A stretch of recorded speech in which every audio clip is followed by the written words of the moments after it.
आप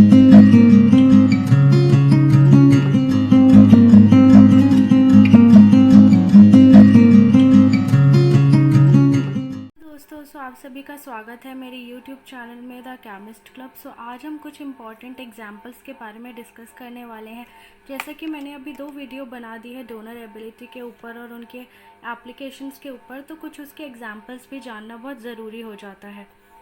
चलिए सबसे पहला एग्जाम्पल देखते हैं। इसमें जैसा कि आप देख पा रहे हैं, ये मैंने एक अमीन लिखा हुआ है, प्राइमरी अमीन है, मतलब 1 डिग्री अमीन है। तो इसमें मेरा H+ जो है यहाँ पर एक एक्सेप्टर का काम करेगा। H+ जो है ये मेरा एक्सेप्टर है। नाइट्रोजन पे लोन पेयर ऑफ इलेक्ट्रॉन्स है, ये मेरा क्या है, एक डोनर है। ठीक है, एक मेरे पास डोनर है, एक मेरे पास एक्सेप्टर है। तो अब देखिए, डोनर के पास मैंने आपको ऑर्बिटल्स बताए थे कि यहाँ पर वो किन किन चीज़ों से डोनेट कर सकता है। तो कहाँ कहाँ इलेक्ट्रॉन है, एक तो सिग्मा बॉन्डिंग जो CC, इसके एक इलेक्ट्रॉन है हमारे पास इस मॉलिक्यूल में। सिग्मा CH इसके इलेक्ट्रॉन्स हैं, और नॉन बॉन्डिंग जो मेरे लोन पेयर पड़े हैं कहाँ पर, नाइट्रोजन के ऊपर। और मेरा सिग्मा NH के भी इलेक्ट्रॉन्स हैं यहाँ पर। अगर मैं इसको विस्तार से लिखूँ तो इसका मॉलिक्यूल कुछ इस प्रकार बनता है। ये देखिए, ऐसा कुछ बनेगा इसका स्ट्रक्चर, CH NH H और यहाँ पर लोन पेयर। तो देखिए, ये इस प्रकार का मेरा स्ट्रक्चर बन जाता है। यहाँ पर मेरा H प्रेजेंट है हर जगह। तो देखिए, इस बॉन्डिंग पेयर से भी वो मेरा H+ को इलेक्ट्रॉन दे सकता है, यहाँ से भी दे सकता है, नाइट्रोजन के लोन पेयर से भी दे सकता है, और नाइट्रोजन के NH से भी दे सकता है। तो आपको मैंने बताया था कि डोनर एबिलिटी सबसे ज़्यादा किसकी होती है, नॉन बॉन्डिंग की, फिर होती है पाई की, और फिर होती है सिग्मा की। ठीक है, तो सिग्मा तो अब देखिए सबसे पुअर डोनर है। अगर हमें सबसे पहले देखना है कि नॉन बॉन्डिंग है कि नहीं, तो अब जैसा आप देख सकते हैं यहाँ पे नॉन बॉन्डिंग प्रेजेंट है, तो यहाँ पर इलेक्ट्रॉन कहाँ से जाएगा, नॉन बॉन्डिंग से। तो ये देखिए, यहाँ पर जो डोनेशन होगा वो होगा नॉन बॉन्डिंग किसका, नाइट्रोजन से। ठीक है, तो डोनर एबिलिटी किसकी होगी, लोन पेयर ऑफ नाइट्रोजन की ज़्यादा होगी। तो नेक्स्ट क्वेश्चन है हमारा, ये देखिए, ये क्वेश्चन में क्या है, एक पाई बॉन्ड है, नाइट्रोजन का लोन पेयर है, और सिग्मा बॉन्ड्स तो हैं ही, वो तो प्राइमरी होता है, सिग्मा बॉन्ड्स तो हर एक में होता ही है। तो देखिए यहाँ पर कौन कौन से डोनर प्रेजेंट है, पाई CC, sigma CC, sigma CH, non bonding N और सिग्मा NH। सबसे पहले मैंने आपको क्या बताया था, नॉन बॉन्डिंग हमें ढूंढना है। तो नॉन बॉन्डिंग मेरा नाइट्रोजन के पास है, क्योंकि नॉन बॉन्डिंग मेरा सबसे अच्छा डोनर होता है पाई से।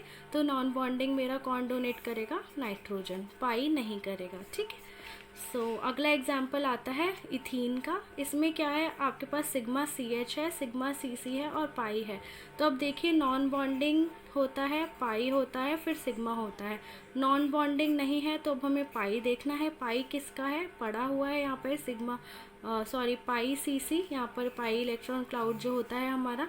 तो यहाँ पर डोनेशन किससे होगा, पाई से, तो पाई हमारा डोनेट करेगा। ठीक है, यहाँ पर जो नेक्स्ट एग्जांपल है उसमें क्या प्रेजेंट है, यहाँ पर क्या है, sigma CH, sigma CC, sigma NH, non bonding किसका है, N का, और पाई है CC।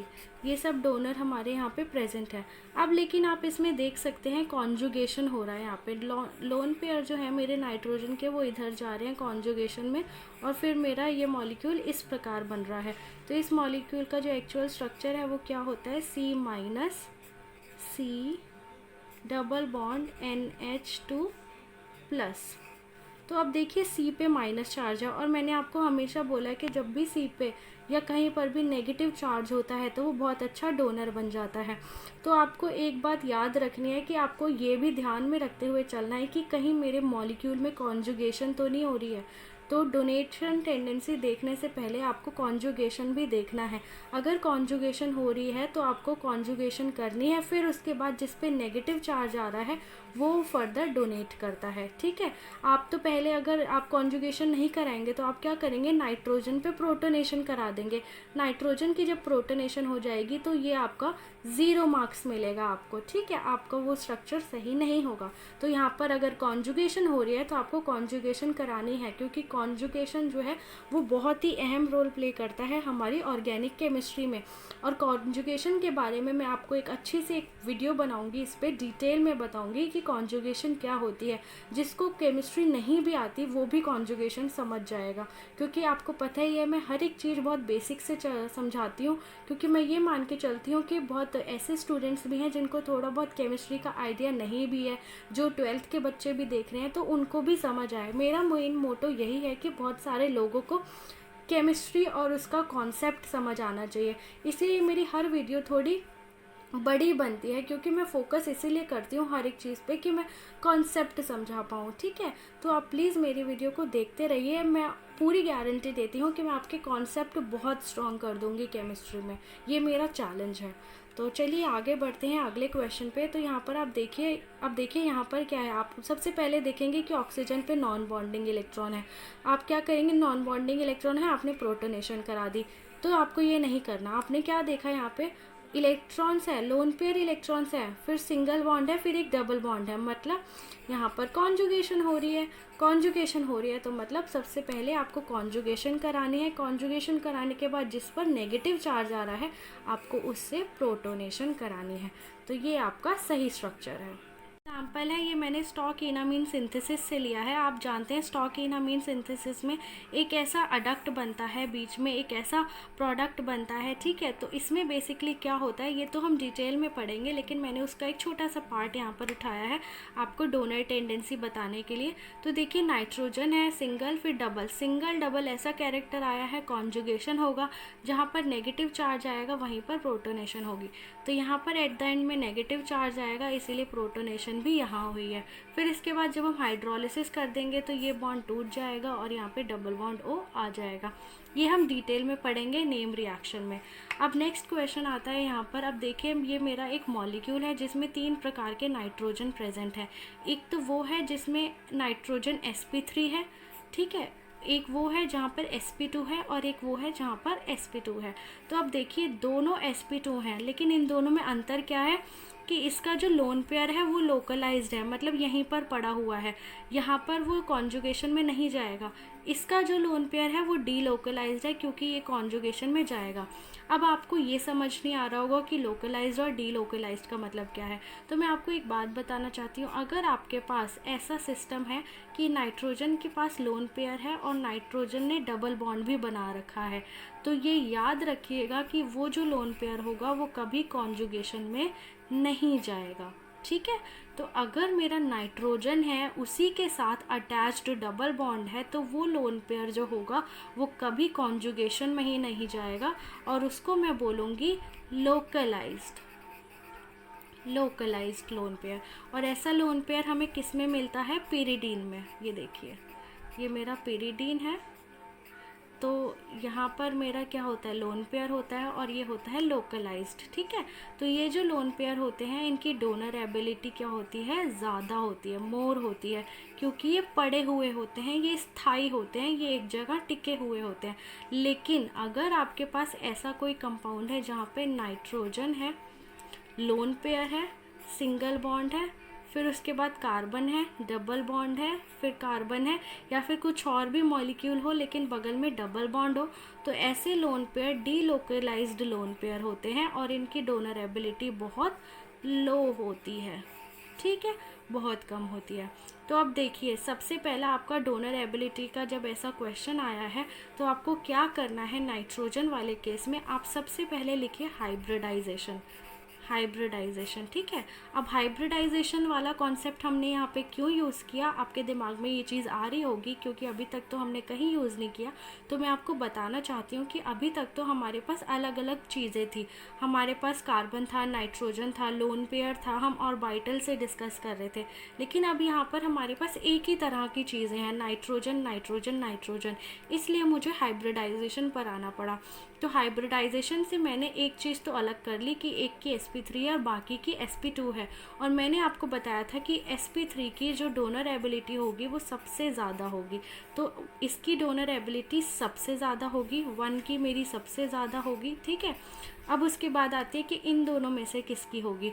तो अब देखिए जो डीलोकलाइज्ड है, ये वाला मेरा डीलोकलाइज्ड है, क्योंकि मैंने अभी आपको बताया था जो डीलोकलाइज्ड होते हैं उनकी डोनर एबिलिटी लो होती है, तो इसकी सबसे कम होगी। और डीलोकलाइज्ड कौन सा है यहाँ पर, ये वाला नाइट्रोजन, ये वाला, क्योंकि इसके पास नाइट्रोजन के पास लोन पेयर है और दोनों तरफ सिंगल है और फिर डबल है, तो इधर आएगा ये इस तरीके से और यहाँ पर आएगा इस तरीके से, तो यहाँ पर कार्बन पे कहीं जाके नेगेटिव चार्ज आएगा।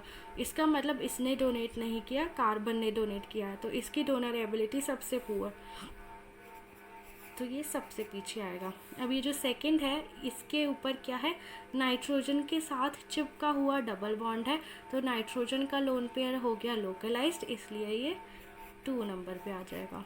तो इस तरीके से इसकी डोनर एबिलिटी हो जाएगी, ठीक है। तो ये देखिए मैंने कॉन्जुगेशन एक बेसिक बताया है, इस तरीके से नाइट्रोजन जो है कॉन्जुगेशन में आता है, ठीक है। सो आगे बढ़ते हैं। मैं आपको बताने वाली हूँ एक स्ट्रॉन्गेस्ट बेस के बारे में जिसको हम ग्वानिडीन बोलते हैं, और इसका जो स्ट्रक्चर होता है वो इस प्रकार होता है, ठीक है। 3 नाइट्रोजन होते हैं और इस तरीके से इसका स्ट्रक्चर होता है, मतलब 3 बेसिक सेंटर है। बेस क्या होते हैं, जो अपने इलेक्ट्रॉन्स को डोनेट करते हैं, ठीक है। तो देखिए डोनर एबिलिटी मेरी कहाँ कहाँ यूज़ हो सकती है, बेसिसिटी बताने में यूज़ हो सकती है, न्यूक्लियोफिलिसिटी बताने में यूज़ हो सकती है, ठीक है। तो उसी प्रकार हम लोग यहाँ भी सॉल्व कर रहे हैं।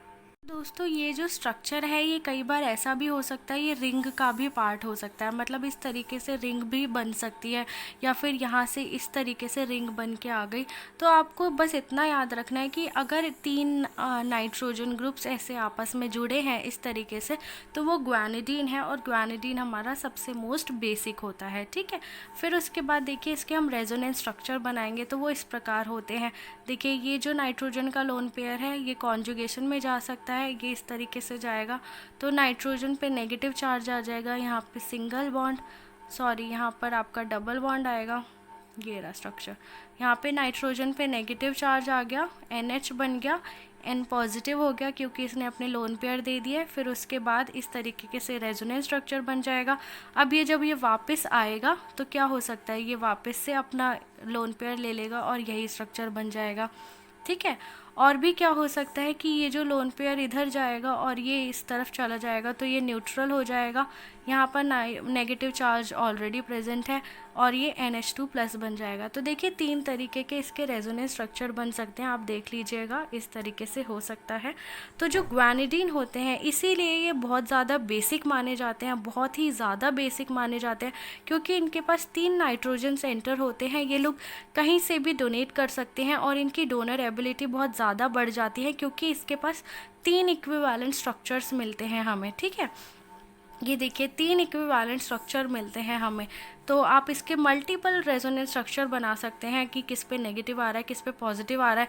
लेकिन आप अगर यहाँ पे मिरर रख दे तो आपको समझ ही नहीं आएगा कि ये दोनों स्ट्रक्चर अलग है, ये दोनों एकदम सेम लगते हैं, ठीक है। तो और मैंने आपको एक बात बताई थी, जब कार्बोक्सिलिक एसिड में बताया था फिनॉल और कार्बोक्सिलिक एसिड में किसकी एसिडिटी ज़्यादा होती है, तो मैंने कार्बोक्सिलिक एसिड की एसिडिटी ज़्यादा बोली थी, क्योंकि मेरे कार्बोक्सिलिक एसिड के केस में मेरे इक्विवेलेंट रेजोनेटिंग स्ट्रक्चर्स बनते हैं। तो इक्विवेलेंट रेजोनेटिंग स्ट्रक्चर्स का बहुत अहम रोल होता है हमारी स्टेबिलिटी बनाने में और डोनर एबिलिटी बताने में। तो देखिए इसीलिए यहाँ पर जो मेरा ग्वानिडीन होता है ये सबसे अच्छा बेसिक होता है, सबसे अच्छा डोनर होता है, क्योंकि इसके जो इक्विवेलेंट स्ट्रक्चर्स बनते हैं वो देखिए बहुत अच्छे और 3 तरीके के इक्विवेलेंट स्ट्रक्चर बनते हैं और इसके पास 3 बेसिक सेंटर हैं, ये कहीं से भी डोनेट कर सकता है, ठीक है। तो आगे आने वाली वीडियोज़ में मैं बात करूँगी न्यूक्लियोफिलिसिटी क्या होती है, न्यूक्लियोफिलिसिटी बेसिसिटी कैसे आपस में रिलेटेड है। अगर आपके पास इसका कोई क्वेश्चन आ जाता है तो आपको किस तरीके से